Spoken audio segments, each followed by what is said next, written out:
La tempête tropicale Mifa a déjà disparu, mais il y en a une autre maintenant qui s'appelle Komé, qui se trouve aussi en Asie, au nord des Philippines, exactement là où se trouvait Mifa il y a quelques jours. Eh bien, une autre tempête importante apparaît maintenant, alors restez attentifs à ce qui arrive en Asie. Et aussi, vers le golfe du Mexique, un ouragan possible pourrait arriver, d'après ce qu'on peut observer vers cette zone de la Floride.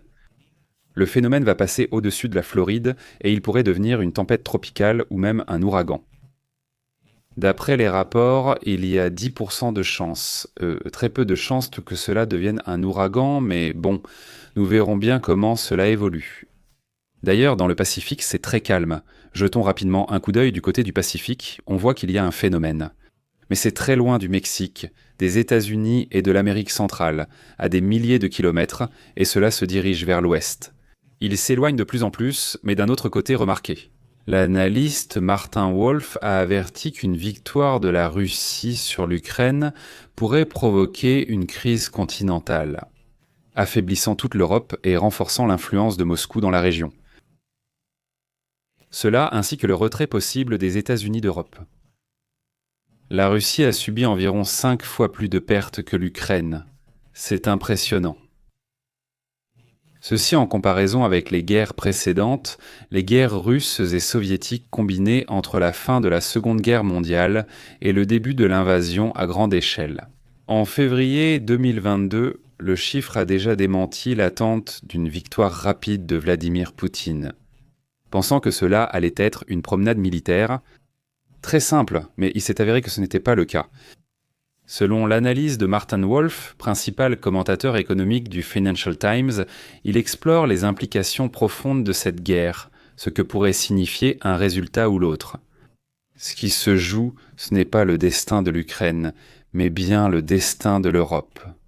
Sera-t-il question d'une Europe démocratique ou est-ce que cela va prendre fin ? L'analyste affirme que Vladimir Poutine se croit en droit de gouverner l'Ukraine et d'éliminer totalement l'identité nationale de cet endroit.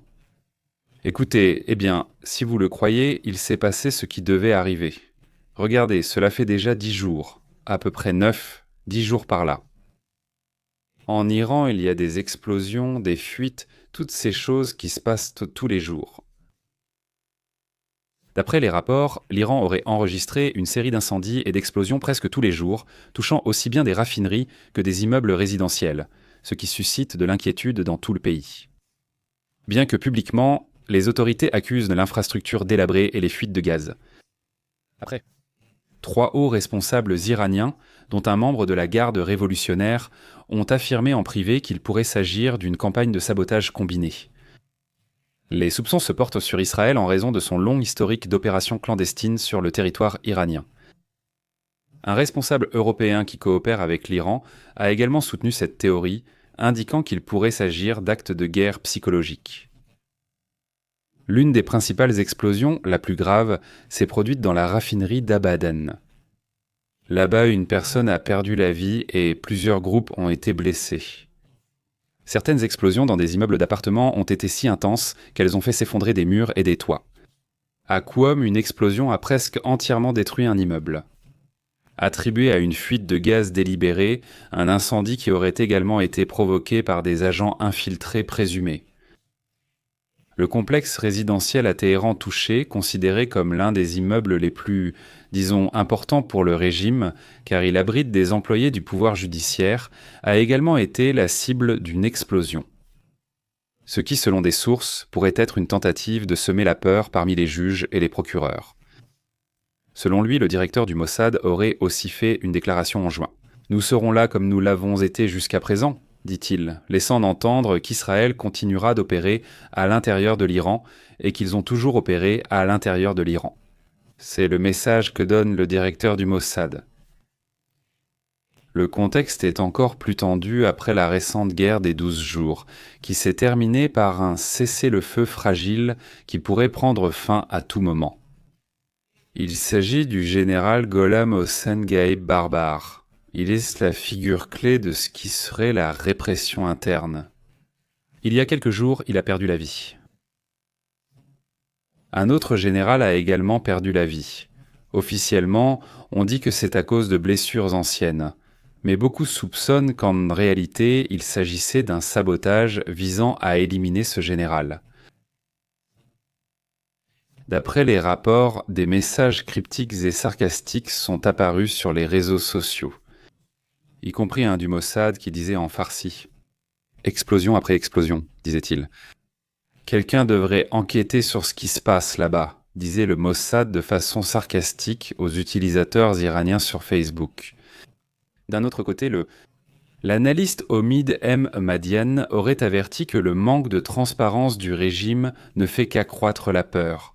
L'incertitude et la suspicion règnent même parmi la population.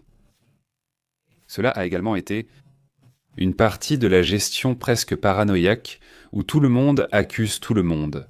Et c'est un problème qui a déjà conduit à l'arrestation de 700 personnes et dont beaucoup ont été éliminées. Le conservateur Mahdi Mohammadi aurait averti ce qui suit. Nous ne sommes pas dans un cessez-le-feu, nous sommes dans une supervision qui est suspendue et qui est la chose la plus fragile qu'il puisse y avoir en ce moment. Cela peut se rompre à tout moment, disent-ils.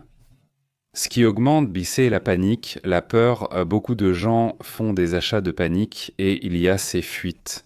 Cette perception publique du chaos, elle a augmenté au sein de la population iranienne. Observez ce qui se passe avec la question du Hamas. L'idée est de libérer les otages. L'idée est de mettre fin au conflit et d'arriver à une trêve. C'est ce qui se passe là-bas à Gaza, n'est-ce pas ?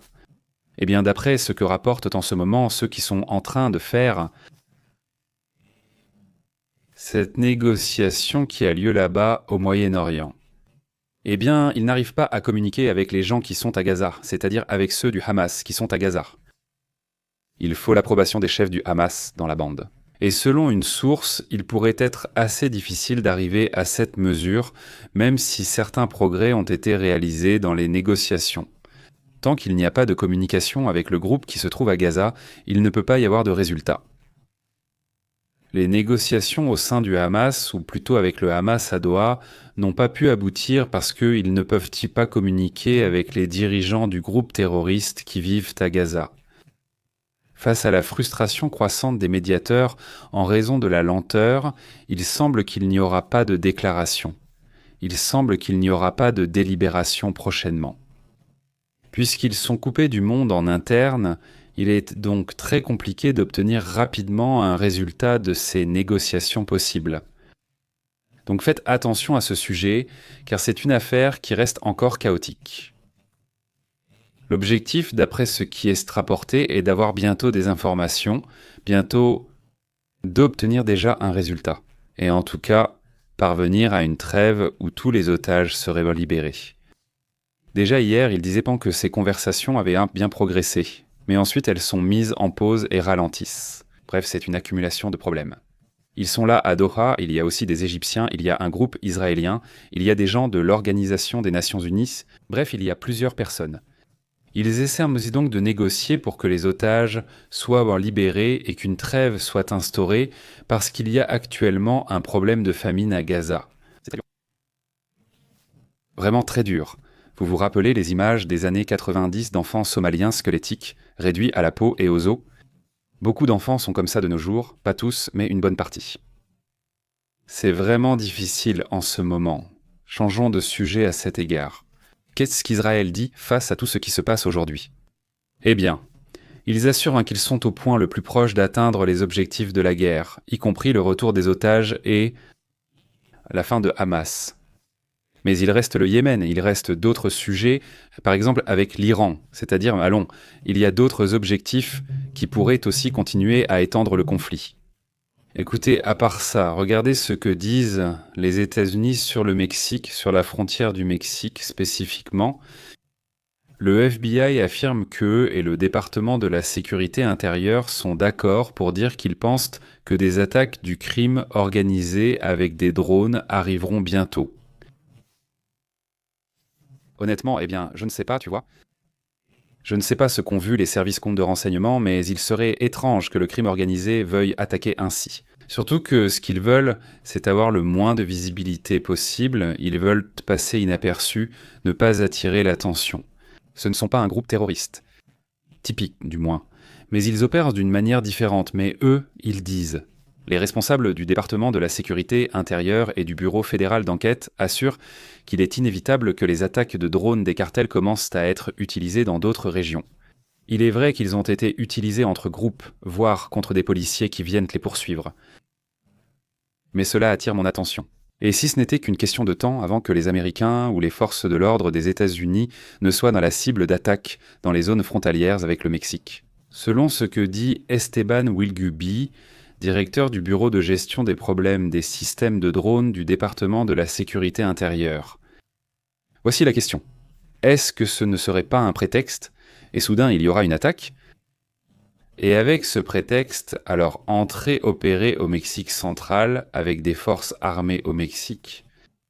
Ce cas est assez curieux, je ne sais pas ce que vous en pensez, je resterai attentif dans les commentaires, mais passons à d'autres sujets importants.